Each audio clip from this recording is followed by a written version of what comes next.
शांति कायम रखो। ये बताता है कि कुछ है जो इसे छीनने की कोशिश कर रहा है। विचार डर के, चिंता, बेचैनी के, क्या हो अगर ऐसा ना हो, मैं क्या करूंगा। यदि आप बस शांति में रहें, सृष्टि का रचयिता परम प्रधान परमेश्वर आपके लिए काम पर लग जाएगा। हमारे परमेश्वर के विरुद्ध कुछ भी खड़ा नहीं रह सकता। उनमें सारी सामर्थ्य है। उन्होंने यहोशू के लिए सूरज को रोक दिया। उन्होंने दानियल के लिए भूखे शेरों के मुंह बंद कर दिए। उन्होंने लाइलाज कैंसर से मेरी मां को चंगा किया। उन्होंने हमें यह बिल्डिंग दी जबकि असंभव लग रहा था। आप जीवन में जिसका भी सामना करें, यदि बस अपनी शांति बनाए रखें, विश्राम में रहें, परमेश्वर प्रतिज्ञा करते हैं कि वो आपकी लड़ाइयां लड़ेंगे, वो राह बनाएंगे चाहे हमें कोई राह नजर ना आ रही हो। शद्रक, मीशक, अबेदनीगो, उन्हें डरना चाहिए था, उन्हें विचलित होना चाहिए था, पर वो ये सिद्धांत समझ गए थे। उन्होंने कहा, हे राजा, हम तुम्हारी मूर्ति के आगे झुकेंगे नहीं। चाहे तुम हमें भट्टी में झोंक दो, हमें चिंता नहीं है। हम जानते हैं हमारा परमेश्वर हमें छुड़ाएगा, और अगर वो ये नहीं भी करते तो भी हम नहीं झुकेंगे। वो कह रहे थे, यदि ये हमारे अनुसार होता है तो बढ़िया है, पर अगर ये वैसा नहीं होता जैसा हम चाहते हैं, हम फिर भी शांति में रहेंगे। मुझे पसंद आया। जोएल, मैं विश्वास कर रहा हूं कि मैं चंगा हो जाऊंगा, पर अगर मैं नहीं भी होता, मैं फिर भी शांति में रहूंगा। मैं जानता हूं जब मैं मरूंगा, मैं स्वर्ग में जा रहा हूं और प्रभु के साथ होऊंगा। ये इतना बुरा नहीं है। वो आदमी ऑफिस में जो मेरे नाक में दम कर देता है, यदि परमेश्वर उसे हटाते हैं तो ठीक है। यदि परमेश्वर उन्हें छोड़ना चाहते हैं, ठीक है, मैं फिर भी शांति में रहूंगा। जब आप तय कर लेते हैं कि जीवन आपके लिए कुछ भी परोसे, आप शांत रहेंगे, और शांति में अंधकार की सारी शक्तियां भी आपको अपने भाग्य से दूर नहीं रख सकती। यही प्रेरित पौलुस ने किया। कितने किस्म के हालात उसके विरुद्ध आए, उसका जहाज डूब गया। बिना खाने और पानी के वो कई दिन रहा। उसे लाठियों से पीटा गया, गलत इल्जाम लगा, जेल में डाला गया।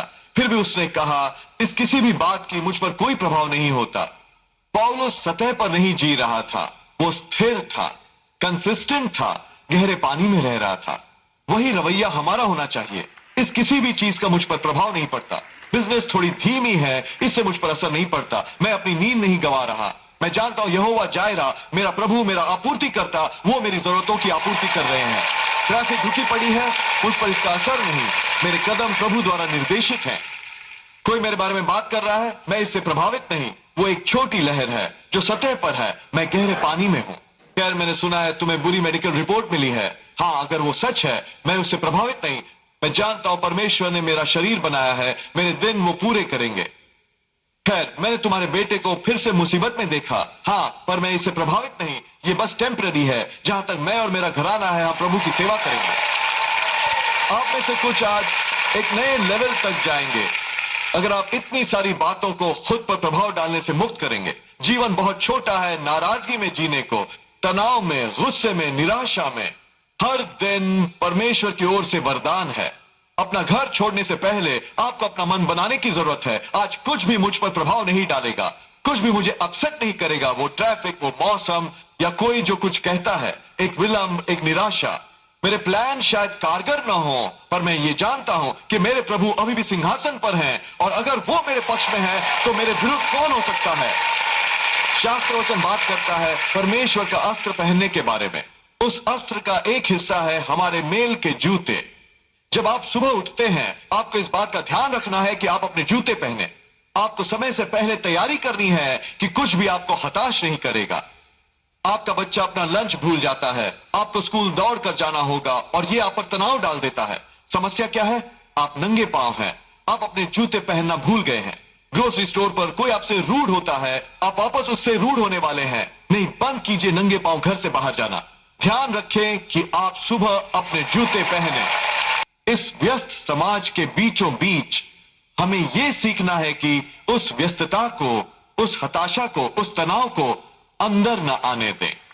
शायद बाहर बहुत व्यस्तता हो, पर अंदर ही अंदर आपकी आत्मा के व्यक्ति में वहां जरूरत है शांत होने की, विश्राम की, जहां आप जान सकें कि परमेश्वर ने आपको अपने हाथ की हथेली पर रखा है। आप जानते हैं कि कोई भी हथियार जो आपकी हानि के लिए बना है सफल नहीं हो सकता।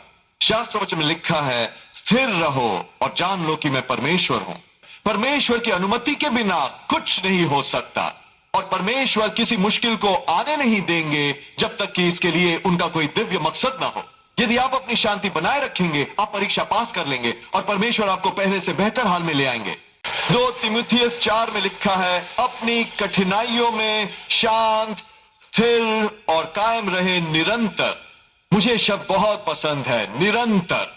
कोई आपके बारे में कोई निरादर की बात कहता है, बस कसमसाए नहीं, पलक न झपकाएं, इसे तुम्हें मिटाने न दें। मैंने अपने मेल के जूते पहन रखे हैं, साथ ही मैंने अपने ईयर प्लग्स लगाए हैं। आपको अपनी सेहत के बारे में बुरी रिपोर्ट मिली है, बस टूट ना जाए। ओ भाई, मैं प्रार्थना करता रहा हूं, मैं सही खाता रहा हूं, जोएल मैं इतना अपसेट हूं। सकपकाए नहीं, उतर आइए गहरे पानी में। वो सतह है, लहरें आती हैं और जाती हैं, शांत, स्थिर और कायम रहें। ये बस मजबूत होना ही नहीं है, ये परमेश्वर को दिखाता है कि आप उन पर भरोसा करते हैं। आपने लोन के लिए अप्लाई किया है, वो पास नहीं हुआ, सकपकाए नहीं, परमेश्वर जानते हैं कि वो क्या कर रहे हैं। आपके बड़े प्लान्स थे जो कैंसिल हो गए, कसमसाइए नहीं, ये बस एक परीक्षा है। आपने सोचा कि वो इंसान जिसे आप डेट कर रहे हैं वो सही है, ये कारगर नहीं हुआ, कसमसाइए नहीं, परमेश्वर के पास इससे बेहतर है। देखिए, ये एक बात है मुश्किल से गुजरना, और हर कोई इसके बारे में जानता है। आपका परिवार प्रार्थना कर रहा है, आपके दोस्त आपका उत्साह बढ़ा रहे हैं, आपके सहकर्मी आपके साथ खड़े हैं, इसमें कोई खराबी नहीं। हमें निश्चय ही एक दूसरे की जरूरत है। पर जब आप एक मुश्किल से गुजरते हैं और इसके बारे में कोई कुछ नहीं जानता, आपके चेहरे पर अभी भी एक मुस्कान है, आप अभी भी लोगों से अच्छे से पेश आ रहे हैं, आप अभी भी अपनी कॉयर में गा रहे हैं, आप ऑफिस में अभी भी अपना संपूर्ण दे रहे हैं। शत्रु ने सबसे अच्छा किया, पर आप कसमसाए नहीं, आपका नर्वस ब्रेकडाउन नहीं हुआ, आप में कड़वाहट नहीं आई, आपने अपने विवाह में उम्मीद नहीं छोड़ी, आप चर्च से निकल नहीं गए, आपने सपने देखने छोड़ नहीं दिए, आप अपना सर्वोत्तम निभाते रहे। परमेश्वर कह रहे हैं, क्योंकि तुमने सहा है बिना कसमसाए, मैं उस परिस्थिति को पलटने ही वाला हूं और उसे बहाल करने ही वाला हूं जो चुरा लिया गया है, और मैं तुम्हें दिखाने ही वाला हूं चंगाई, अनुग्रह, तरक्की, सफलताएं जो तुमने पहले कभी नहीं देखी है। जब आप बिना कसमसाए सहन करते हैं, सृष्टि का रचयिता काम करता है।